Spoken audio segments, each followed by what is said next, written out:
अब हम थोड़ा सा आगे बढ़ते हुए कुछ और एग्जांपल्स लेंगे मैट्रिक्स मल्टीप्लिकेशन के, जिसमें आपको मल्टीप्लिकेशन का कंसेप्ट भी थोड़ा सा और ज्यादा क्लियर होता जाएगा और मैट्रिक्स मल्टीप्लिकेशन की कुछ प्रॉपर्टीज की भी हम साथ साथ बात कर लेंगे।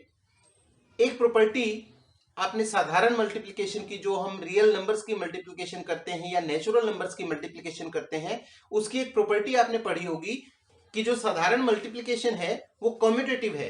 कम्यूटेटिव का अर्थ है कि आप 2 को 5 से मल्टीप्लाई करें या 5 को 2 से मल्टीप्लाई करें तो सेम रिजल्ट आता है। मींस ए को बी से मल्टीप्लाई करें चाहे बी को ए से मल्टीप्लाई करें, आपका रिजल्ट दोनों स्थितियों में सेम आए तो इसको कम्यूटेटिव प्रॉपर्टी बोलते हैं। तो आइए देखते हैं कि क्या मैट्रिक्स मल्टीप्लिकेशन के केस में भी ये प्रॉपर्टी लागू होती है या नहीं। तो यहां मैं एक काम करता हूं, ये जो ए और बी मैट्रिसेस हैं इनका हमने प्रोडक्ट यहां पर निकाल लिया, मल्टीप्लाई कर लिया इनको। अब मैं इनका ऑर्डर उल्टा कर देता हूं, ऑर्डर रिवर्स कर देता हूं, ए को बाद में और बी को पहले ले लेता हूं। कुछ इस प्रकार से मैंने जो ए मैट्रिक्स यहां थी उसको उठाकर यहां रख दिया। अब आप देखिए कि इनको मल्टीप्लाई करने पर क्या ये रिजल्ट आएगा जो पहले ए को बी से करने पर आ रहा था, क्या बी ए करने पर भी उतना ही आएगा। देखिए, तो इसके लिए सबसे पहले तो हम वही बात कि छोटू राम जी से ये पूछेंगे कि भाई मल्टीप्लिकेशन संभव है या नहीं। तो छोटू राम जी यहां क्या कह रहे हैं कि पहले मैट्रिक्स के कॉलम गिन लीजिए, कितने हैं 3, और दूसरी मैट्रिक्स की रो गिनी वो है 2। इसका मतलब यहां पर B A is not defined. B A यहां पर हम डिफाइन ही नहीं कर सकते, निकाल ही नहीं सकते। तो सीधी सी बात है कि जब बी ए डिफाइंड ही नहीं है और ए को बी से मल्टीप्लाई किया तो हमारा कुछ रिजल्ट आ रहा है, तो दैट मीन्स ए बी और बी ए यहां पर बराबर नहीं है। मीन्स मैट्रिक्स मल्टीप्लिकेशन जो है वो कम्यूटेटिव नहीं है। उसके बाद हमने एक और एग्जांपल लिया है यहां पर, आप अपनी बुक में भी देखेंगे एग्जांपल नंबर 13। मैंने मैट्रिसेस कुछ अलग ली हैं लेकिन एग्जांपल नंबर 13 भी आपका इसी प्रकार से होगा। यहां मैंने दो मैट्रिसेस ले ली, ए मैट्रिक्स और बी मैट्रिक्स। इसका ऑर्डर 2/3 है और इसका 3/2 ऑर्डर है। अब हम ये देखना चाह रहे हैं कि यहां ए बी और बी ए बराबर है या नहीं। तो देखिए, ए को बी से मल्टीप्लाई करेंगे तो सी आर चेक करेंगे, पहली मैट्रिक्स के कॉलम्स 3 है, दूसरी मैट्रिक्स की रोज गिनेंगे 1 2 3 है, तो मल्टीप्लिकेशन संभव है। ए बी डिफाइंड है। इसी प्रकार से क्या बी ए डिफाइंड है। बी ए के लिए हम क्या करेंगे, बी को पहले और ए को बाद में रखेंगे। आप इस चीज को करके देखेंगे तो आप देखेंगे कि पहली मैट्रिक्स के कॉलम्स, अब पहली मैट्रिक्स यहां क्या हो गई बी, बी के कॉलम देखें 2 और ए की रोज देखें 2, तो ये भी डिफाइंड है। ए बी और बी ए दोनों डिफाइंड हैं, लेकिन अभी भी हम ये नहीं कह सकते कि दोनों बराबर होंगे, हमें चेक करना पड़ेगा। चेक करने के लिए आपको ए बी और बी ए निकालना पड़ेगा, मल्टीप्लाई करना पड़ेगा। तो जब आप ए बी निकालेंगे तो आर सी, इस रूल के अकॉर्डिंग, रामचंद्र वाले रूल के अकॉर्डिंग आपको क्या करना है, पहली मैट्रिक्स की रोज और दूसरी मैट्रिक्स के कॉलम्स मल्टीप्लाई करेंगे।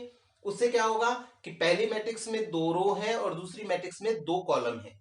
आपकी मैट्रिक्स जो ए बी आएगी वो 2/2 की आएगी। ठीक है, आप करके देखिएगा, मैं आपको कंप्लीट यहां पर सॉल्व नहीं करवा रहा हूं। इसी प्रकार जब आप बी ए को मल्टीप्लाई करेंगे तो बी पहली मैट्रिक्स और ए दूसरी मैट्रिक्स होगी, रिवर्ट हो जाएगा इनका ऑर्डर। ऐसी स्थिति में फिर क्या होगा, पहली मैट्रिक्स की रोज 3 होंगी और दूसरी मैट्रिक्स के कॉलम्स 3 होंगे, तो उसका ऑर्डर 3/3 आएगा। तो अब आप देखिए, ए बी का ऑर्डर 2/2 आ रहा है, बी ए का ऑर्डर 3/3 आ रहा है। तो इज इट पॉसिबल कि दोनों बराबर हों? पॉसिबल ही नहीं है, क्योंकि दोनों का ऑर्डर ही सेम नहीं है। A B is not equal to B A. बिना मल्टीप्लिकेशन के ही आपने इनको बता दिया कि ए बी और बी ए बराबर नहीं है, क्योंकि इनका ऑर्डर ही बराबर नहीं होगा। उसके बाद मैंने एक और एग्जांपल लिया यहां मैंने ए मैट्रिक्स ली है 2/2 ऑर्डर की, बी मैट्रिक्स भी मैंने 2/2 ऑर्डर की ली है। तो इनको जब आप इस प्रकार से चेक करेंगे तो मल्टीप्लिकेशन पॉसिबल है, क्योंकि दोनों की रोज और कॉलम्स बराबर ही हैं।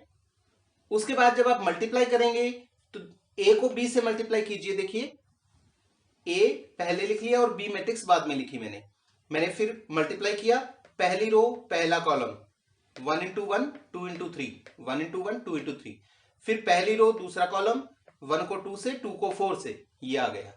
फिर दूसरी रो को पहले कॉलम से कर दिया, यहां रिजल्ट आ गया। फिर दूसरी रो को दूसरे कॉलम से किया, 4 गुना 2 5 गुना 4, 4 गुना 2 5 गुना 4, यहां आ गया। इसको जब आप सॉल्व करेंगे तो ये आंसर आ जाएगा।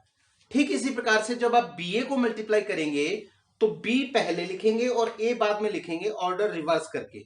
जब आप इनको मल्टीप्लाई करेंगे तो आपका रिजल्ट ये आएगा। तो यहां आप देखिए कि क्या ए बी और बी ए बराबर हैं? ऑब्वियसली बराबर नहीं है। तो कहने का मतलब क्या हुआ कि यहां मैट्रिक्स मल्टीप्लिकेशन जो है उस पर कम्यूटेटिव लॉ या कम्यूटेटिविटी की जो प्रॉपर्टी है वो होल्ड नहीं करती। ए को बी से और बी को ए से मल्टीप्लाई करने पर सेम रिजल्ट आना कोई जरूरी नहीं है।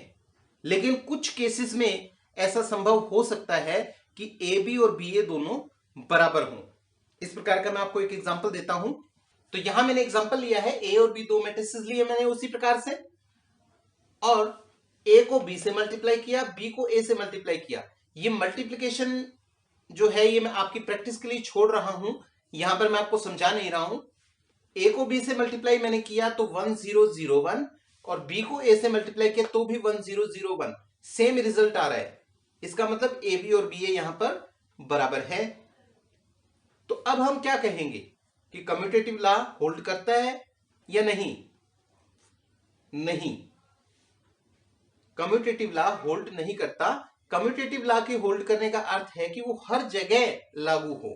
तो हमने यहां देखा कि कुछ एग्जांपल्स ऐसे हो सकते हैं जिनमें ए बी और बी ए बराबर हो, नहीं तो मोस्टली ए बी और बी ए बराबर नहीं आएगा। तो यहां से हमें ये क्लियर हुआ कि matrix multiplication is not commutative. A B and B A are not necessarily equal, कोई जरूरी नहीं कि बराबर होंगे।